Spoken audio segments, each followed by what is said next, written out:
Hello, it's Monday, August 25th. Welcome to another episode of the Mituye News. If you haven't gotten a chance yet, check out the Substack. That link is in the description. That is the heart of this endeavor. You'll see the stories that we cover in the video episodes and many more in that Substack. It comes out daily. It's really worth subscribing. If you're already subscribed, tell others. It is something worth sharing. We'll start with the World Bank today. The World Bank is shifting its approach, its understanding of nuclear energy. And if that's something that it's interested in funding, particularly we'll look at the global south today. Before we get into my analysis and commentary, we'll take a look at the story briefly. The World Bank gives nuclear power a jolt in the global south. The World Bank's recent decision to lift a long-standing de facto ban on funding for nuclear energy projects has raised hopes that it will help developing nations meet rising electricity demand without exacerbating climate change. Until now, nuclear power has remained out of reach for these countries, largely due to financing challenges.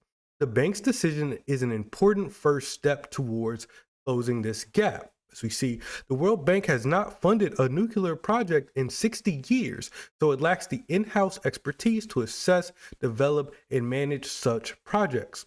To address this challenge, it has partnered with the International Atomic Energy Agency, the UN body responsible for technical expertise and cooperation in nuclear energy. Okay, so if you're familiar with this, this platform, you'll hear me routinely argue that nuclear power is the only way forward. That the contemporary world, the modern world, our new demands require a tremendous amount of power. And until science, and I could be wrong, I'm no scientist.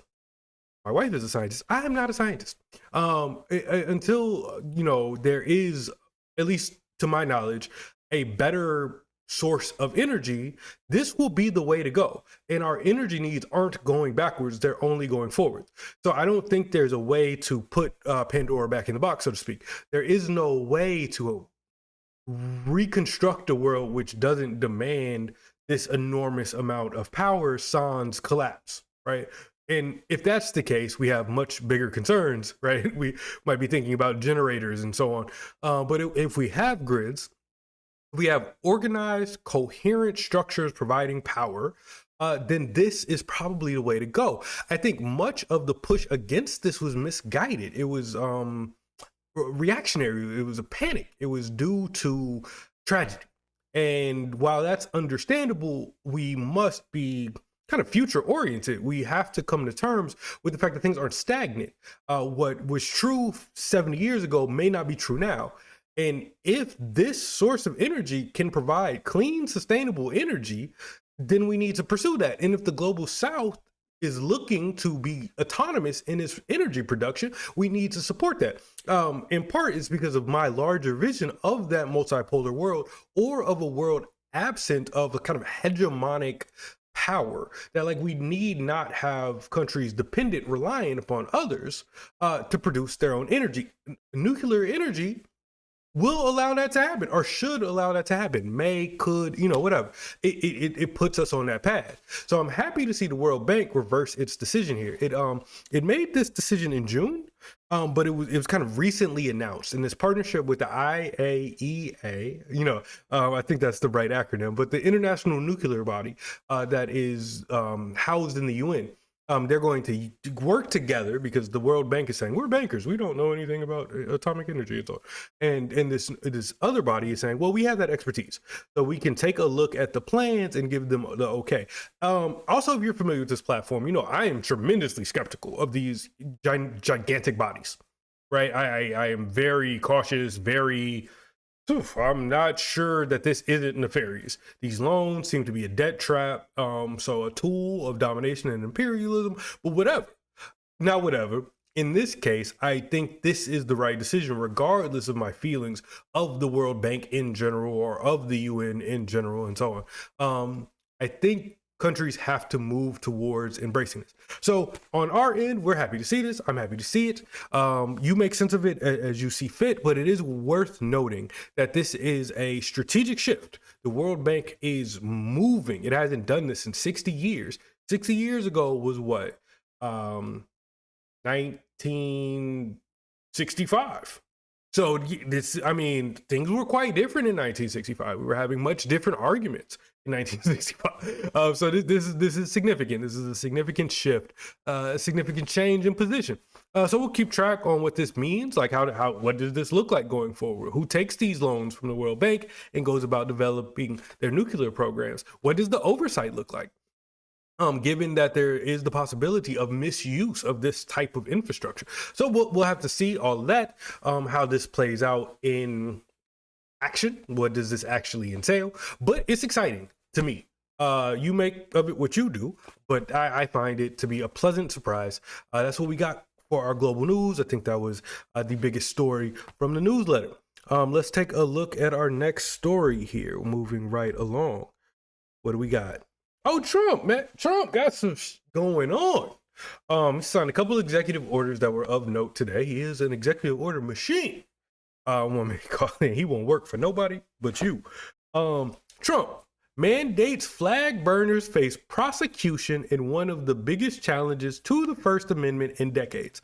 There was another executive order that was important, but not covered in this story that I'm presenting to us. But he wants to end the cashless bail. So we'll start with the first executive order, which is this. This was flag burning. We see from the headline, Trump mandates flag burners face prosecution in one of biggest challenges to the First Amendment in decades. From reproductive rights to climate change to big tech, the Independent is on the okay, sorry. That is them pitching for support the Independent. They do great work. Let me get to the story here. More than 3 decades after the Supreme Court ruled the government cannot prohibit burning or desecrating an American flag because doing so would violate the U.S. Constitution, President Donald Trump is ordering prosecutors to prosecute anyone who does so, regardless of the First Amendment protection. A White House official told The Independent that the president will on Monday. Oh, he signed it. Okay, so cool. Yeah, so that's what's going on. There's an executive order. You burn the flag. Mr. Trump says, President Trump, get prosecuted. I think he used language like you're inciting a riot. You're denigrating public, or you're jeopardizing public safety. You must be tried. You must have some consequences for behaving this way. I think there was also some, like, if you are in the immigration pipeline, the prosecution will be swift and serious. The country will not stand for the importation of those that do not stand for American values and denigrate our symbols. Okay, something like this. Insane. President Trump, this to me is the ultimate display of mismanagement of political persona. So I think what Trump is thinking is that, and he might be right, I might be wrong, right? That he'll generate a tremendous amount of support from the elements of his base who are so committed to ensuring the country is treated in a certain light, right? That they won't stand for a kind of narrative of decline. They want to enthuse, they want to embrace a kind of American spirit that has us uplifting one another, kind of a positive trajectory. Burning a flag suggests to one that you don't care about what this flag means to people, or that you have some type of, I'll say, a lack of sacred regard for a very important symbol. One might say. I get the sentiment. Like, okay, you don't want people burning flags because you think that is so counter the type of environment we would want to have as Americans. Okay. However, as far as Alan is concerned, the government ought not be concerned with your attitudes towards what is a sacred symbol and what is not, because it's too dangerous. It's not something that the government should intervene in. That's not their job. I was on Twitter earlier and someone had mentioned, for instance, that, you can't do certain things to pride flags, or they hit you with a hate crime, or The government should be worried about any sacred symbols, not pride flags, not BLM flags, not the American flag, not the Christian cross, not anything. And I say that as a Christian, as an American. The government ought not to be concerned with Allen doing what he sees fit with a Christian cross as a form of expression. Our First Amendment protections ought to be taken as seriously as possible. So here I am disappointed in President Trump. I think this is a mistake. I think it was a political calculus gone awry. I think he thinks that he's going to generate support. I think what he is doing is allowing the fascist dictator critics to sound correct. Look, he's forcing you to have your speech adhere to his arbitrary whims. He just doesn't like it, so now you can't do it. That's not going to generate support, right? It's just going to validate criticism. Secondarily, Allen, as someone that's like super rights heavy, like very much, what do you mean constraining speech? The government constraining speech? Oh no. This is reason to begin to organize against no, the government can't do this, right? So this was bad. However, there was another executive order. I guess not however, but also there was another executive order about cashless bail. I don't have that story pulled up, but I thought it was equally interesting. I included in the newsletter because that to me was more significant of an actual policy reform that I think will have some legs. This whole flag burning thing, I think, is going to find its way to the higher courts, and they're going to reject it. Like, no, we've said over and over and over again, no, the government, it's right there. It's plain as day in the law. The cashless bail thing did feel like a less serious act of legislation. My sense, I don't have the greatest sense of the cashless bail situation, is it was a well-intended attempt at reform that in practice isn't working well. The places that have implemented it are finding that they're allowing people that have no interest in behaving cooperative, like this kind of we'll say what, I forget what they called it, not social decay, but like whatever, they're parasocial, I don't know, but people that aren't interested in behaving in ways that allow us to navigate society easily, right? Like, I am going to just throw this glass bottle on the ground. I'm disinterested. I don't care, right?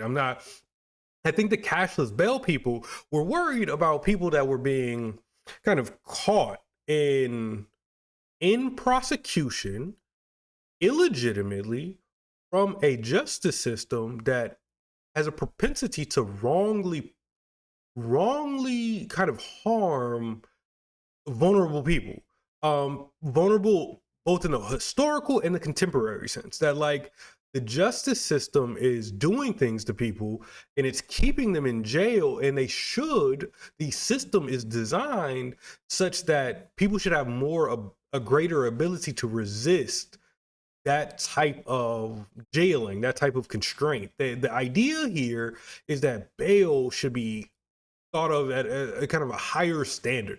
The bail should be used if we're scared you're going to never return to court. The bail is a means to get you vested in seeing this through, right? Like, that's the idea. However, I think no matter what, lose some of the money you put up for bail. Some of the bonds are set at such a high clip that no one that's a working person could get themselves out of jail. And it's much harder to fight a case from in a cell than outside of a cell. Not only that, you have to deal with the trauma of living in jail only to maybe beat the case. I think the cashless bail people were concerned about that. And that's quite understandable. However, in practice, I think the cashless bail people also are often, I won't say always, are the types of thinker with this kind of utopian bend, where they imagine that they don't quite comprehend the typical case of the criminal mind, one might say. They don't quite get it. They didn't understand what they were doing when they were allowing people to essentially, walk right out. Some of these people aren't interested in like fighting their case. They're not interested in not doing crime. They're interested in going home, sometimes to commit more crime. But we'll see what that means. I'm sure the states and cities that have implemented these reforms are going to fight it in court. So we'll see how it shakes out in terms of what the courts make of this executive order. As we know, executive orders are on shaky ground, so to speak. They're kind of easily reversible. They're often acts of signaling, right? Like, we want to move in this direction, and I'm going to speed it up with an urgent proclamation. No more cash bail reform. Well, sir, we'll see. But I do think that is something that he's he floods the zone. I think that thread may have some bite to it. I think pulling at that one may generate some support that many a person has been dissatisfied with the consequences of cashless bail. I'll on Allen's score, 1-1. The flag burning executive order in silly, throw it out, over 1. The cashless bail, interesting, 1-1. Score 1-1. But that's what we got going on today. We got some exciting. It's just great. We have some executive orders from Trump that will have some consequences, definitely in the courts, and we'll see where this goes. Yeah, this has been kind of set law since 1989. But we'll see. We will see. What do we got going on next? Let's see. I think we're going to Pennsylvania. Pennsylvania is doing what? Pennsylvania is not cooperating. They're rejecting. The DOJ said, give us the documents. And the governor of Pennsylvania said, we shall not. Let's take a look at the story. Pennsylvania rejects DOJ request for voter rolls with personal data. What does that mean? Pennsylvania's top election officer rebuffed an attempt from the Trump administration this week to obtain sensitive personal information, including driver's license and social security numbers for all state voters.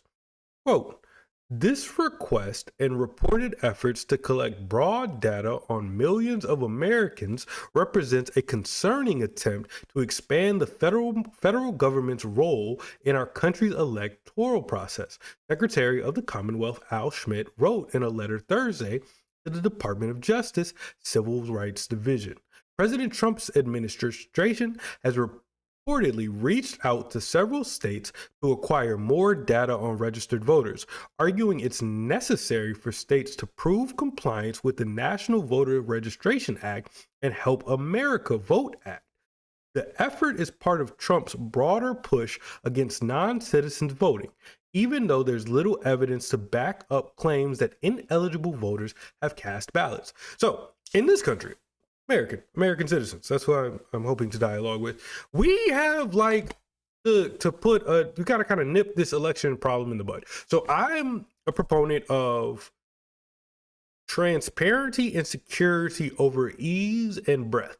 So I think because voting is such a precarious element in a republic, we have democratic functions and we vote. We should. This is good. The way to keep voting from eroding the purpose of voting, from becoming, instead of a tool to establish and recognize the popular sovereignty of the people, and becoming like a tool for chaos and kind of mob rule and conspiratorial aggression, is transparency. We all need to agree. Okay, we took a vote. The vote is clear. The rules aren't rigged. It is what it is, right? So this often in practice, to Allen, and I'm not an expert in electoral processes, but in person, same day, paper, ID, that squares all this. Pennsylvania, if I remember correct, because this was now years ago, had all types of irregularities, strange things that allowed people to ask interesting, provocative questions about what is going on in Pennsylvania. I remember them changing rules outside of the regular procedural process in order to, open up they said to like increase the franchise, to allow more people to vote and so on. Again, I don't mean to go off the rails. What I will say in terms of my commentary is that I think they should just cooperate. I think they should just give the federal government what they're asking for. And they shouldn't have anything to be really concerned about. Like this idea that, they go on to say the federal government might get breached, so they have sensitive documents, and that could, stop. That doesn't seem legitimate to me. The kind of federalist concern here that elections are states' jobs. That's interesting. Like the Fed is dipping its toes in the waters it doesn't belong in, right? That's kind of a more interesting angle to take to me. But I'm increasingly concerned. Like I want to see more cooperation from these local bodies of government. Like this kind of partisan reluctance to participate in governance is going to cause more harm than good. Just come up off it. There are interesting questions. I don't know. I don't have all the answers to what is happening, but I know the smoke indicates some level of fire. There's something going on with the way some states are organizing their voting elections, or sorry, their voting elections, their voting processes that are causing people to have concern. Let's eliminate that together. Let's do it as a group. America, like is what I might say. But that's what's going on. They're saying no. The DOJ is continuing to send these letters. This is going to probably escalate into lawsuits, right? Like there is no world to me in which this resolves itself without the DOJ suing Pennsylvania or Pennsylvania suing the Trump administration. But that's what's going on. Pennsylvania says no. I think California and New York also said no to the DOJ's request.